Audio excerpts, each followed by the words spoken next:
नमस्कार दोस्तों। आखिर कर्ण और मेघनाथ में कौन थे सबसे शक्तिशाली? दोनों का अगर युद्ध हुआ होता तो किसकी जीत होती? दोस्तों, वीडियो को शुरू करने से पहले यदि आप लोग सच्चे सनातनी और प्रभु श्री राम को सच्चे दिल से मानते हैं तो इस वीडियो को लाइक और हमारे चैनल को सब्सक्राइब जरूर करें और साथ ही कमेंट बॉक्स में जय श्री राम अवश्य लिखें। दोस्तों, दो वीर योद्धा जिनकी शक्तियाँ बेमिसाल थी और इनसे सीधे तौर पर युद्ध करना खुद देवताओं तक को महंगा पड़ा था। वैसे यह दोनों ही योद्धा अपने काल के महान योद्धाओं में से एक थे। वैसे कभी इन दोनों योद्धाओं का मुकाबला तो नहीं हुआ, लेकिन आज हम इन दोनों योद्धाओं की शक्तियों का आकलन करेंगे और जानेंगे कि आखिर इन दोनों में से अधिक शक्तिशाली कौन था। वह दो योद्धा कोई और नहीं बल्कि रामायण काल में स्वर्ग को जीतने वाले रावण के पुत्र मेघनाथ थे। वहीं दूसरी तरफ महाभारत काल के एक ऐसे शक्तिशाली योद्धा यानी सूर्यपुत्र दानव कर्ण है। अब अगर दोनों ही योद्धाओं का मुकाबला होता तो किस योद्धा की जीत होती?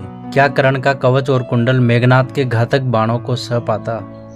इस आकलन को हमने 3 श्रेणियों में बांटा है। तो चलिए दोस्तों जानते हैं कि इन तीनों श्रेणियों के हिसाब से किस योद्धा में अधिक शक्ति थी।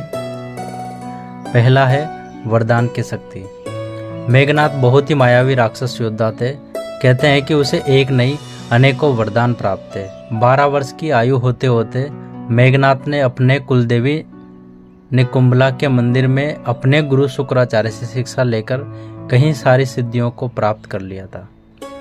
कहते हैं मेघनाथ ने मौन व्रत धारण करके कई साल बिताए और उसी से उन्होंने भगवान शिव के दर्शन भी किए। भगवान शिव ने उन्हें कई सारे अस्त्र शस्त्र, दिव्य शक्तियाँ, तांत्रिक विद्या और मायावी शक्तियाँ प्रदान की, परंतु उन्होंने मेघनाथ को सावधान भी कर दिया था कि कभी भी भूलकर किसी ऐसे ब्रह्मचारी से युद्ध न करना जो 14 वर्ष से ब्रह्मचार्य का पालन कर रहा हो और 14 वर्षों से सोया ना हो। इसके साथ उन्होंने ब्रह्मा जी से वरदान भी प्राप्त था कि जब वह आपातकाल में देवी निकुंभला के तांत्रिक यज्ञ करेंगे तो उसे एक ऐसे दिव्य रथ की प्राप्ति होगी और उस रथ पर बैठकर जब तक वह युद्ध करेंगे तब तक उन्हें कोई भी परास्त नहीं कर पाएगा और ना ही उनका कोई वध कर पाएगा। परंतु उसे एक बात का ध्यान रखना होगा कि जो उस यज्ञ के बीच में विध्वंस कर देगा वही उसकी मृत्यु का कारण होगा। और साथ ही साथ स्वर्ग जीतने पर ब्रह्मदेव ने उसे यह भी वरदान दिया था कि आज से मेघनाथ को इंद्रजीत कहा जाएगा, जिससे इंद्र की ख्याति सदा सदा के लिए कलंकित हो जाएगी। वही अगर हम सूर्यपुत्र कर्ण की बात करें तो जन्म से ही सूर्यपुत्र कर्ण के शरीर में कवच और कुंडल विद्यमान थे जो उन्हें उनके पिता सूर्यदेव से प्राप्त हुए थे। कहते हैं कवच और कुंडल अभेद था। शक्ति से शक्तिशाली योद्धा भी कवच को तोड़ने में अक्षम थे। वही कुंडल कर्ण को फुर्तीला और युवा बनाए रखते थे। दरअसल कवच और कुंडल दोनों ही अमृत से निर्मित थे, जिससे कर्ण को युद्ध में सीधे तौर पर हरा पाना बिल्कुल नामुमकिन था।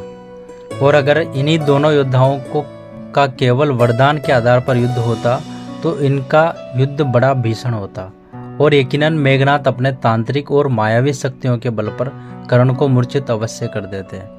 कर्ण का वध संभव तो नहीं हो पाता, लेकिन मेघनाथ के साथ मायावी शक्तियों के युद्ध में कर्ण को कवच और कुंडल भी नहीं बचा सकते।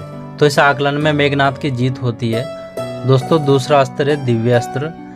इसके बारे में दोस्तों हम अगले भाग में जानेंगे। जो भी हमारे चैनल पर नए हो तो हमारे चैनल को सब्सक्राइब करें और वीडियो को लाइक करें और बेल आइकन को दबाना ना भूलें, ताकि इसका जैसे ही अगला भाग आएगा तो उसका नोटिफिकेशन आपको सबसे पहले मिल सके।